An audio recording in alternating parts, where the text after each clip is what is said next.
Hello and welcome. I am Michael Whitehouse, and today I am interviewing Richard Wharton, who has a really cool book called Something Unfamiliar. We were talking just before we got started. He was sharing a bit with me about it. I'm getting a copy from my daughter, and so I'm gonna, in the course of the next few minutes, you're gonna learn why you want to get probably a bunch of copies to give to anyone you know who has kids. So welcome, Richard. Hey, thank you so much for having me. I appreciate it. All right. So before we get to the book, tell us a little about yourself. Well, I'm a military brat. I was born in Germany, kind of raised in the UK, traveled all over the place with my parents both serving in the military.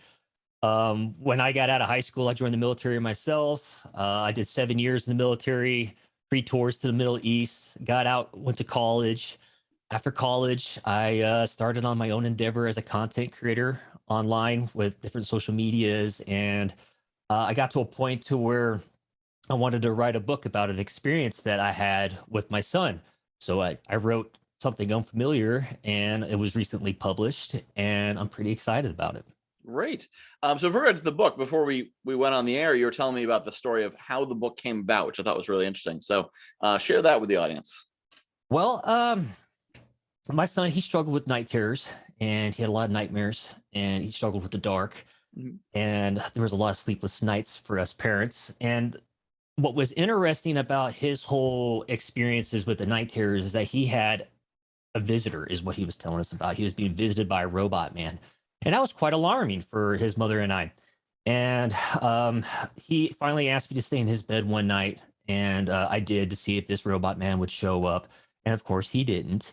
But I wanted to help my son get over his fear of the dark, and I had already been talking with his teacher, and she had explained to me that he had been talking about it at school, and he'd been talking about it with his friends at recess and things of that nature. And so I thought of a little white lie that I didn't think would hurt him. And I said that the robot man did come to visit. And I went with him into his world, and I helped him to where he didn't need to come back to visit my son. And so after that, I told him, I was like, yeah, you're not going to be visiting anymore. He's had a peace of mind, and he was able to start sleeping again through the night. But it kind of sparked this idea in my head about a possible story Mm. about the whole process he went through of trying to just process his fear of the dark and his night terrors, and then adding in some imagination to make it like a fun story for children. And that's kind of where Something Unfamiliar began.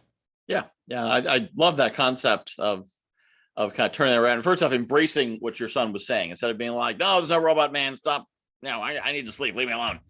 Kind of going into his world and embracing it and taking that story is a really powerful concept. So how long did it take you to finish this book? Well, collectively 4 years, and I A little had it while. was a long while, and it's not that long of a book. So it's what happened was I read, excuse me, I'm getting ahead of myself. I wrote the first half of it to where the little boy and the father goes through the closet threshold into the robot's world, and then I hit like a writer's block. I'm like, okay, now what? What do I come up with from here?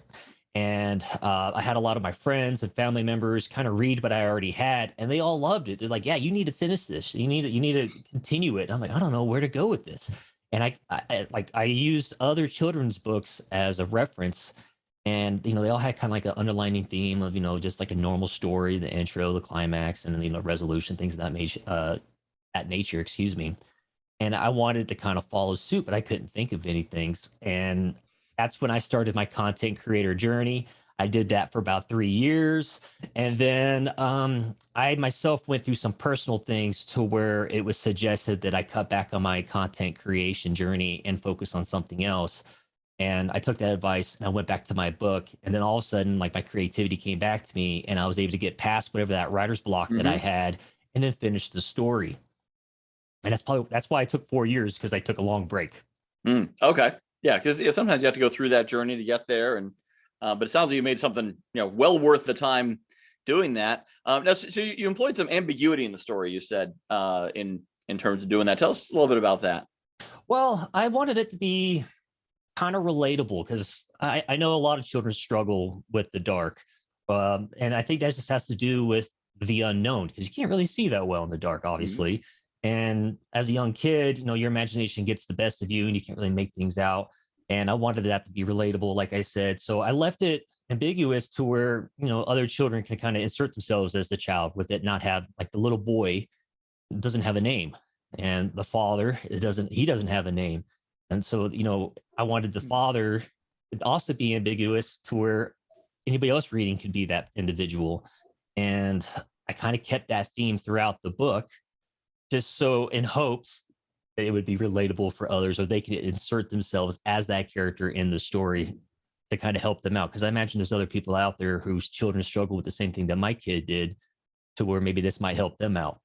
Yeah, I can see it being very powerful. I mean, I have a 7-year-old daughter, so she doesn't have those kinds of night terrors, but I can definitely, there's a few nights when she's like, "Can I stay in your room?" So I definitely know what you're talking about there. Yeah, I'm sure a lot of the audience does as well. I have two boys, and both of them went through that similar thing where they wanted to sleep with mom and dad just because they couldn't stay in their own room.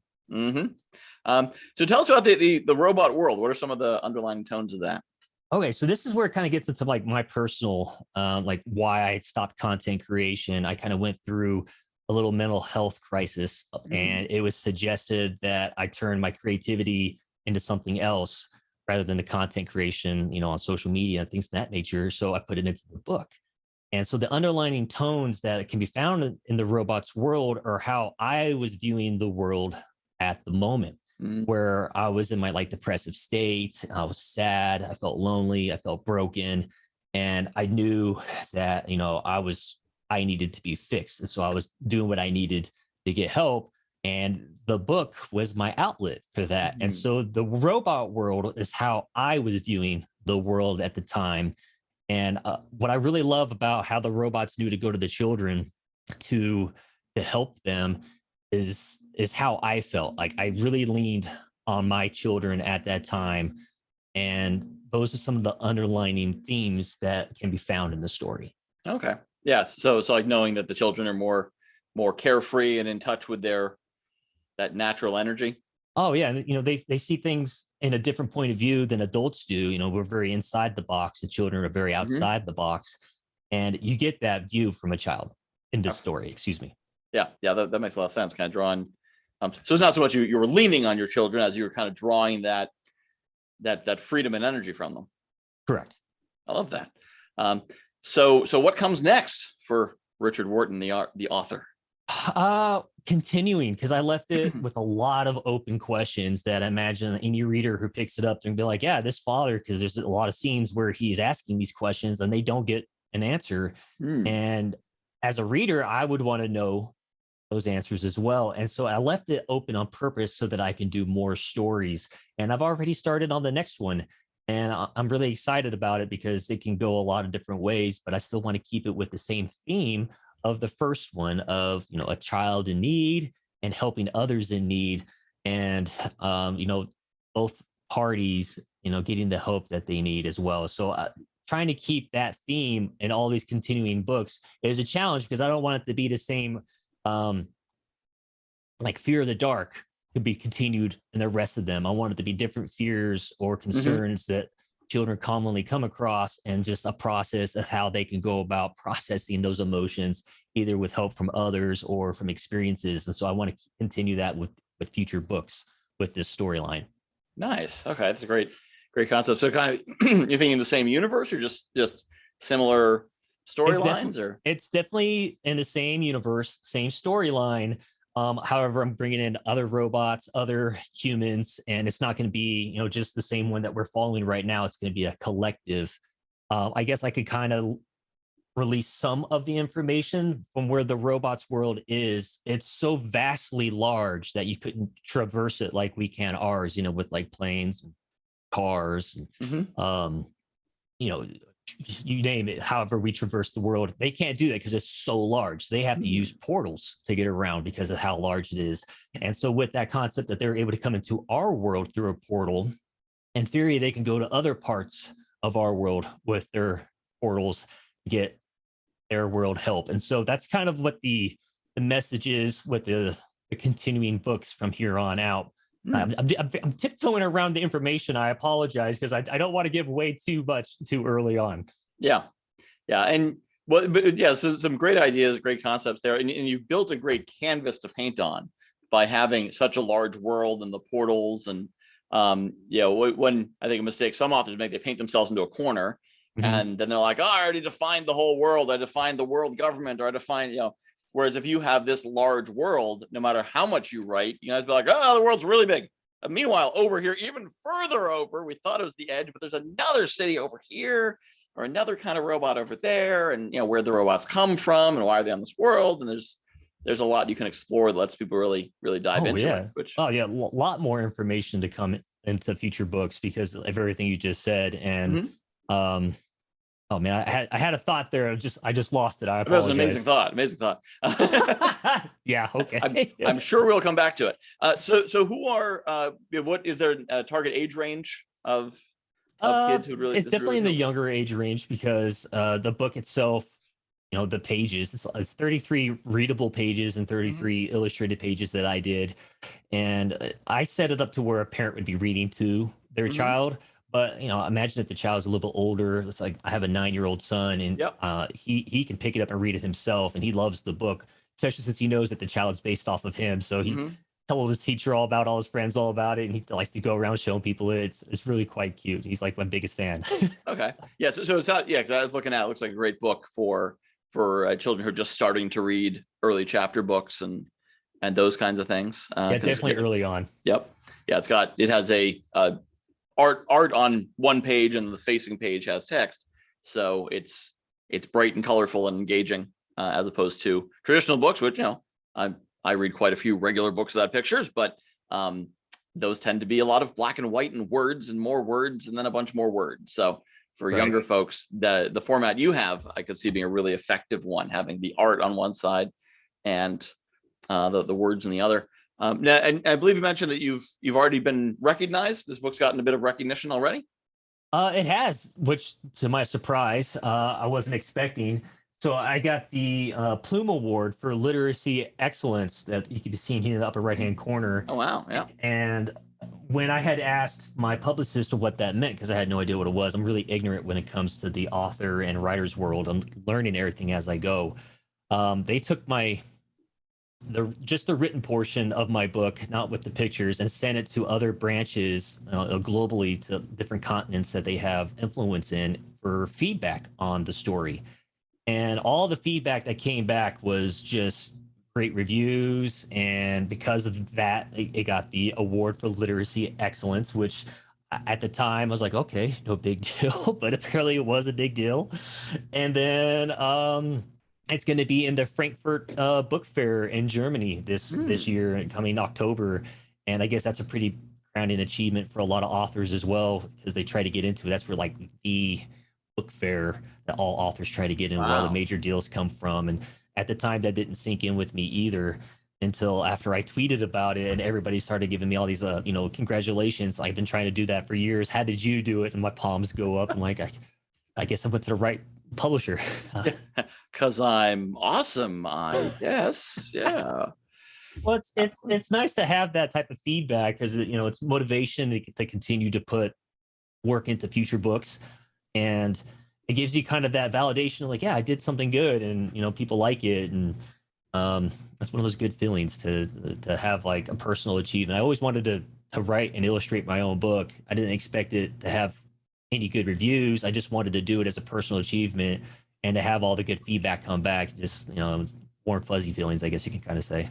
Yeah, that is fantastic. And of course, people can go to the Writers Republic website to get the book, writersrepublic.com, and up the top there's a little search box where they can type in Rich Wharton or something unfamiliar, and it'll pop right up there and get a copy of the book. And it looks like it's in quite a few formats. I see hardcover, paperback, PDF, EPUB, Kindle. So whatever works for someone, they can get it there. So a lot of great ways to do it.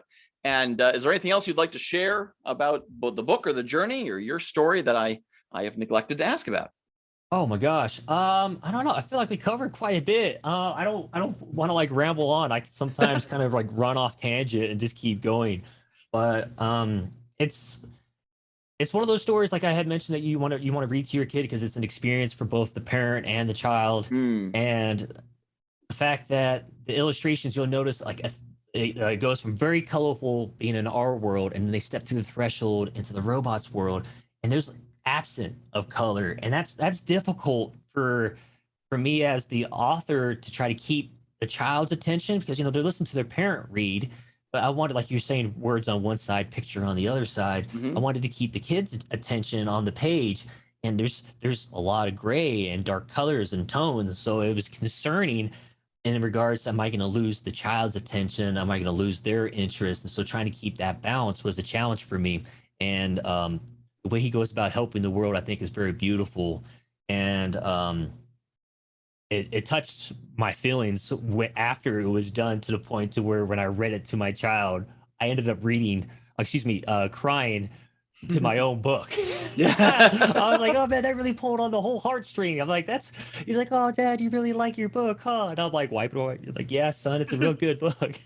Yep. Yeah, it does sound great there. And yeah, you of course, if people want to learn how the child in the book solves it, of course they should get the book. But you shared it with me, and it's a powerful concept of the power of children to inspire adults, which Absolutely. I really like. So again, the book is Something Unfamiliar by Richard Wharton, and I'm going to be getting a copy of it. I'm glad that we met, because I was looking at it, I'm like, oh, my daughter loved this book, so I'm going to be getting a copy of it. Absolutely. I appreciate that support. That's awesome. And anyone watching, you should definitely get a copy as well. It is money well spent for a fantastic book. There's a lot of books out there, and sometimes you get them and you're like, oh, this book's it's okay, but this is really it's inspired, and you can really feel your passion for it talking to you. So it's been really great to learn your story. Thank you so much for giving us the time. Thank you so much for having me. I appreciate it.